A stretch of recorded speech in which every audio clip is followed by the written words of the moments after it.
Welcome to this very special series on India and Brazil on the KAJ Masterclass Live every fortnight, along with my esteemed friend and podcast host, Tom Reaoch.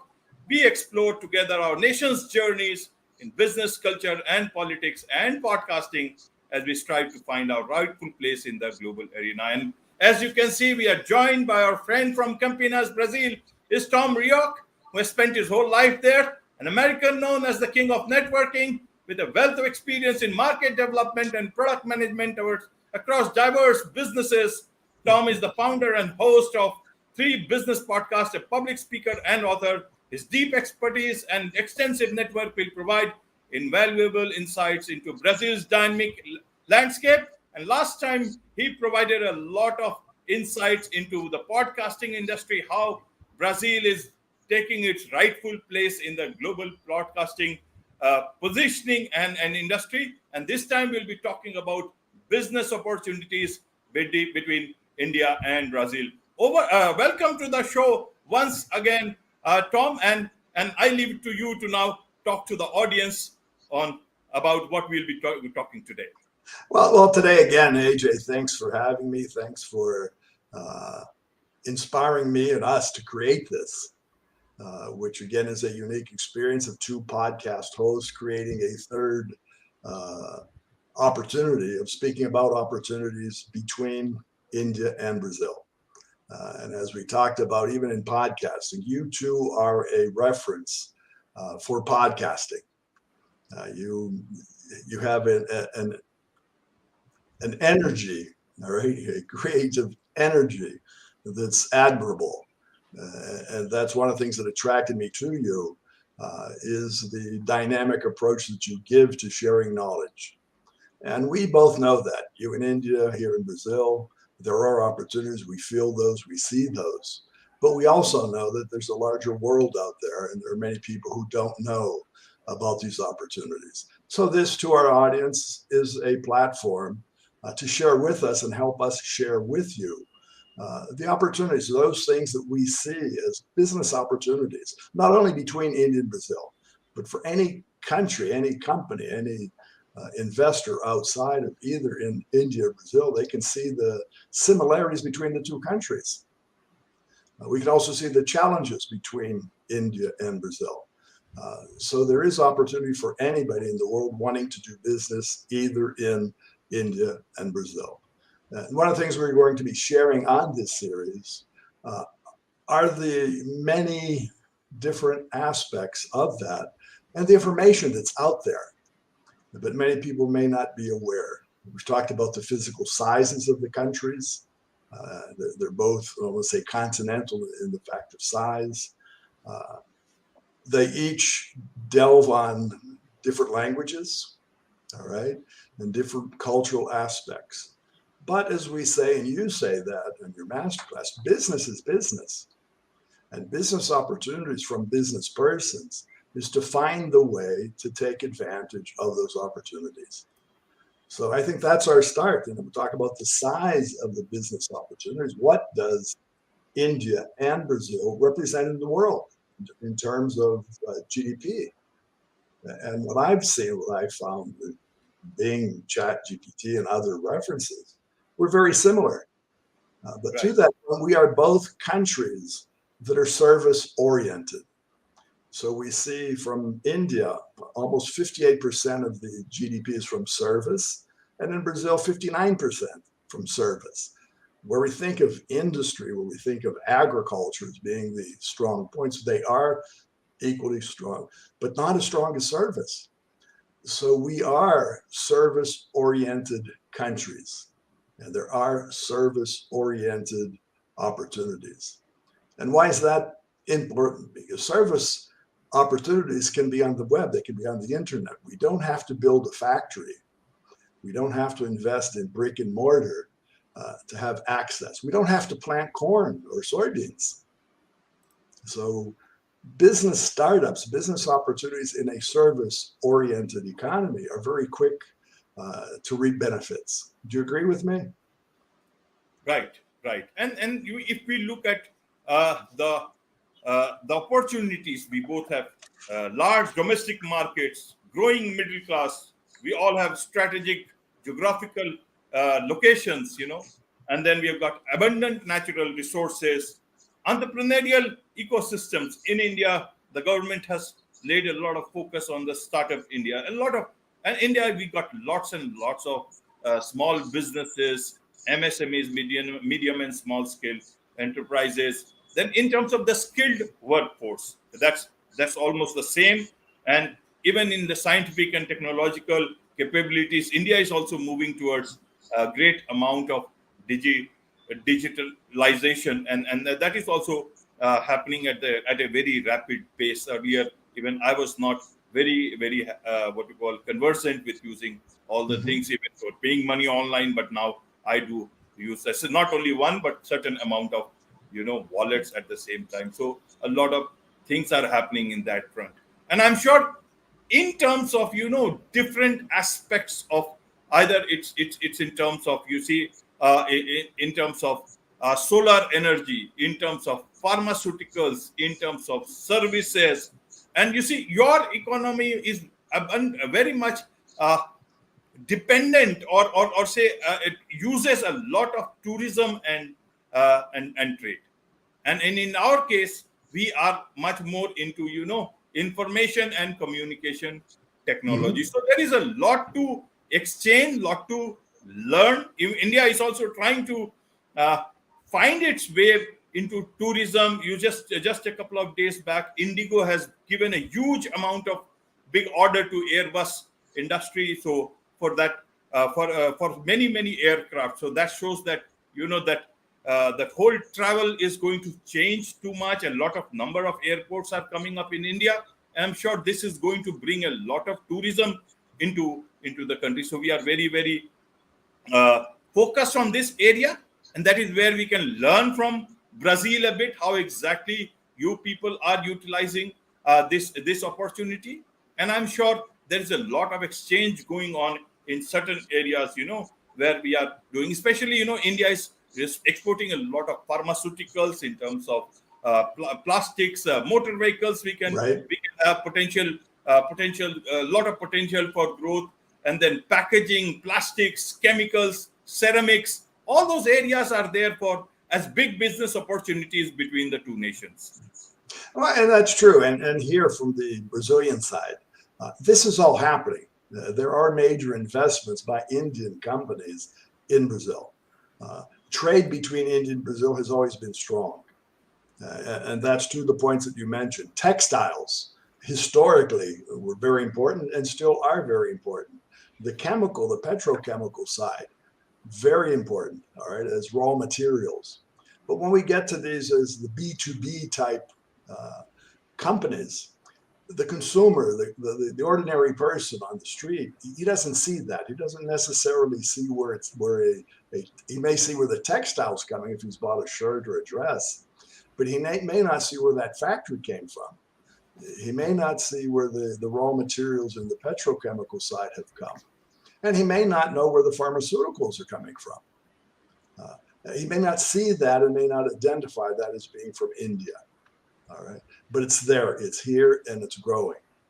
So it's the large companies, and generally they are B2B, that are carrying on this commerce, where the common person isn't aware of that. I'm not saying that's good or bad, that's just the way it is. And what we are doing is just communicating that more to different levels of people. So why are the benefits? So historically here, you're saying the pharmaceutical industry, the chemicals coming from that was highlighted, I want to say unfortunately, during the pandemic, where Brazil literally was became more dependent on the raw materials coming from India. Because there's a strong manufacturing base here for pharmaceuticals in Brazil. But many of the products and sub-products come from India. The packaging equipment that you mentioned, there is not a pharmaceutical product that you buy here that's not packaged one way. And that's all high technology of how transforming raw materials into a pill or syrup or injectable or whatever, and then packaging that in the right way and getting that to the public. So that logistic frame involves many other companies, and services. And that's all happening. It's not something that's going to happen. No, that's where our partnership in business historically has come. What we are reaching for, and we're talking about the service industry, same thing. There are services being offered. We're talking about the fintechs, all right? Talking about access. We may not know where that's coming from. We may not know where the code is being developed. But we do know it. I know, and you know that much of that's happening in India. So again, as we talk, big companies it's easier for them to find business relations. When we're talking about medium and small companies, it's more of a challenge. But it's there. If you look, you will find it. And across the whole line of what we see. You mentioned the alternative energies. Sunshine is abundant in both places. Wind abundant in both places. So how is that transformed? Part of that is, let's say, hard tech. Part of that is soft tech. Part of that is services. So there are many avenues to be developed. And we see that happening. I see that happening on our side. Indian, Brazilian business associations exist. And they exist to create the face-to-face contact with persons, with businesses. And that's something we have to highlight.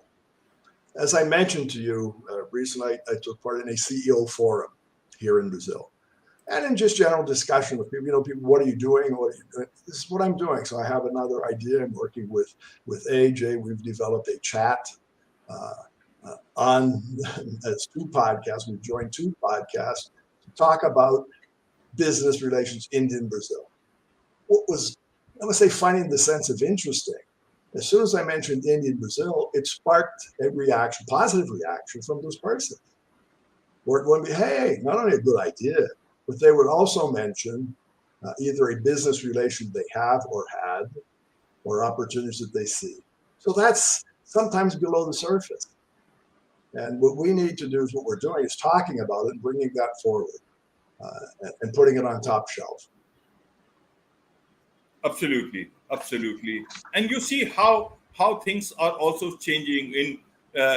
In 2021, Brazil was exporting, crude oil, soybean oil, and gold. Gold is very, very a favorite in terms of Indians, because we use it in a lot of customs, especially wedding seasons. Mm-hmm. It's considered, we consider it as very sacred also. So we utilize it for many things. So and India exported, you see, refined petroleum. So we got crude, we sent refined petroleum, pesticides, and packaged medicines. And now things are changing. Now you see the new type of understanding that we are developing in terms of, we see the opportunities there is in the solar energy, in the renewable sector. That sector is opening up. In the tourism sector, we can see that. Even in pharmaceuticals, you see, you are the window for India because of this Mercosur trade agreement that can allow Indian companies to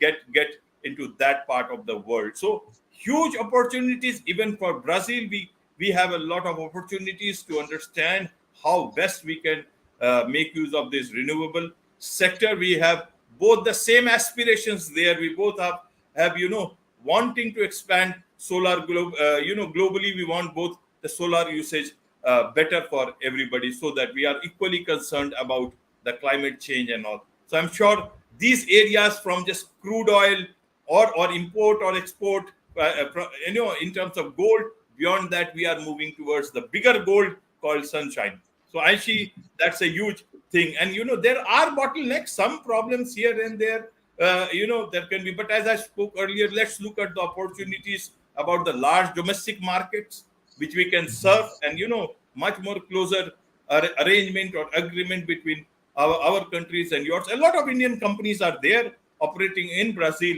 already, and I'm sure with the coming days there will be much more cohesive cooperation between the 2 nations.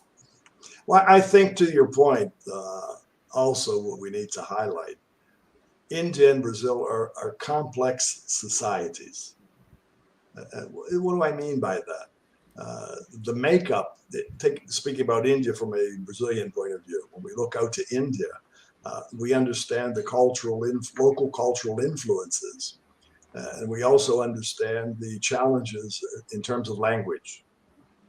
That English may be a business platform, but within the country, within India, you have several languages. So Right. for a Brazilian wanting to do business with or in India, and I will say the same thing in reverse, for an Indian wanting to do business in Brazil, we need to understand the local cultures. And to do that, we need to partner with somebody who knows that. For a Brazilian to go to India and try to do it by him or herself, that's a challenge. So finding appropriate business opportunities, I would say, is the first step in any time and any type of realization of opportunities. Find the right people. Find people who can help you understand.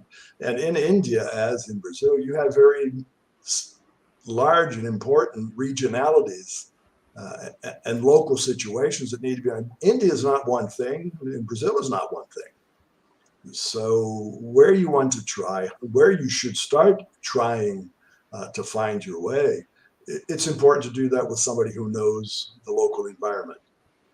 And you realize that. And I see that here. So there's many companies coming to Brazil. Look at Brazil's one thing.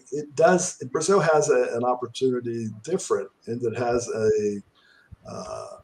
one language. It's Portuguese. All right. So you need to find and communicate in Brazil in Portuguese. In India, you need to find and communicate in several different languages. So that's just more complex. But to get across what you can as a manufacturing company, as a service company, what you're offering needs to be communicated appropriately, Brazil and India. And that's a challenge on the Brazilian business side of understanding the cultural influences in India. So how to do that, and who do I need to look for help in doing that? Multinational companies, the large companies that we know that share this with, they've done that. They've created their structure. They're in India. They're here in Brazil. They're growing. But for the rest of us common people, we have found ourselves, you and I, on an internet platform. So it's not impossible. We can find persons, knowledgeable persons, who can help in a very, I want to say, simple way. It was not complex in the way we started our relationship. So that's the same truth for most other people. It's just taking that, let's call it a simple step. It's the first step of creating relationships, and it's through personal relationships that business will grow. Right. And you see where you have the will to do business or the will to communicate, then language or anything will not be a barrier. Like in Brazil, if I understand, the main language is Portuguese, Right. and very few people, maybe 4 to 5% people speak English, if I'm correct. That's true. And you see, you are well settled there for so many years. I speak Portuguese. Yes, you do speak Portuguese. But what I mean to say is that even in India, we have English. A lot of people understand, and then there are a lot of regional languages. A lot of people speak in Hindi, but the communication has never been a problem if I go to any part of my country. And we understand. In the same way, it is a lot of people who come to India and as tourists, right? They communicate with people who do not know English. They go to rural areas and somehow they are able to communicate. But now the whole world is changing. You see, there are a lot of gadgets. Immediately you speak in one language, it will translate to another language, and that's so that I don't think in the coming days, with more and more understanding, and just all you need is to understand each other better, have that clarity of thought, have that clarity to do the right sort of business together. And once you come to that, there are people who are there to facilitate Right. or the cross the language barrier. There is a bridge for that. I'm sure that is. No, and we see that, AJ. You interviewed hundreds of persons as masters in your master class. So you are, I don't want to say you're tired of it, but it's a challenge. You talk to experts every day, and they're everywhere in the world. All right, and they're successful. On my podcast, I speak to successful people. But what is the key element that both of us have found? All right, how do you reach success? The first step in reaching success is taking that first step. If we look at all the challenges of not taking the first step, we never do it. So when I came to Brazil, I didn't speak Portuguese. So how did you communicate? Mimicry with my fingers, with anything. But I found a way. And as you mentioned, students go to India and they will find their way to communicate. And that's everywhere in the world. If you have the ambition to want to learn, you take that step and you do it. We're talking about India or Brazil or Germany, France, Chinese, whatever. Take that step and go. And those business-oriented type persons who accept challenge, all right, and understand that it's not easy. If it were easy, everybody would be in business and everybody would be successful, right? But that's not the case. You have to have it. You have to have a business mindset. And that's taking the first step. Not I say, well, if I go to India, I won't be able to speak. I'll go to India and you'll communicate. Indians coming to Brazil, they communicate, they find a way. And Brazilians are also receptive in that side. They may not speak, but they're very receptive of persons coming. They understand that persons coming and wanting to find an opportunity, they will help those persons. As I was helped many, many years ago when I came. So I lived that, I felt that. So why have I been here? Why have I been successful? I took the first step. I never thought that step would be that big or that challenging. But what we learn every step of the way adds to our success. And we each see that every day. When we go back and say, why have you become a successful business person or consultant or whatever? Everybody has the story to tell. And they've gone through these challenges. So the barriers are not in language. The barriers are not in culture. Our business success, the barriers here in our head. So the openness that I see, and back, I want to use you as a reference.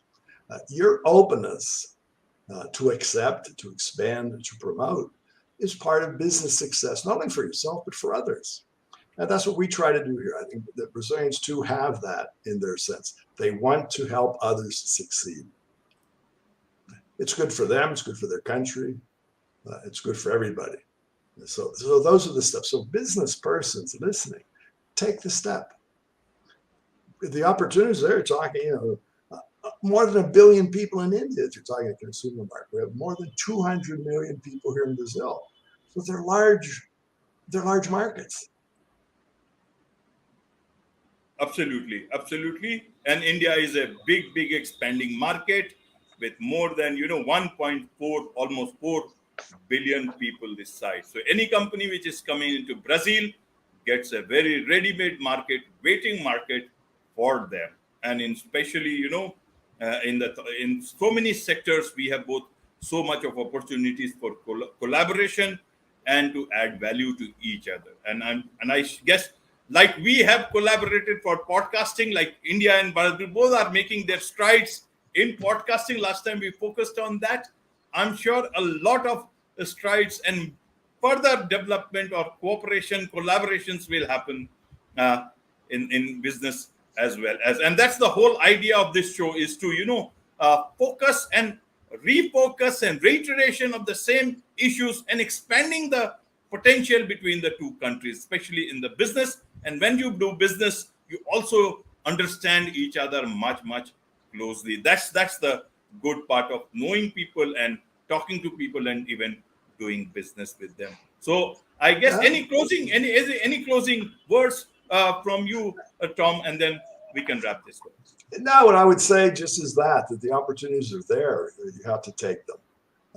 If we look at the other parts of the world, North America, Europe, I don't want to say they've happened, but they're more mature markets. They're more challenging markets in the sense of competition. So both India and Brazil share a neutral playing field. So you can come here and play your business game. You will be welcomed. And the success factor could be higher, regardless of the challenges. It's more expensive, and we know that. It's more expensive to try to develop a new company in Europe, in Asia, in the United States, than probably it will be in Brazil or India. So that startup, not only the financial side, the energy needed could and probably will be less. And so the success factor will probably be higher, and we've seen that. So the challenges are there, but the opportunities are as well. But take the first step. Absolutely. Take the first step. Take the first towards building a big business for yourself in either of these countries, and take the big first step towards adding value to a larger group of people in this small planet of ours. With this, it's a wrap on this very special edition of the KAJ Masterclass Live. Thank you so much for joining us. And thank you, AJ.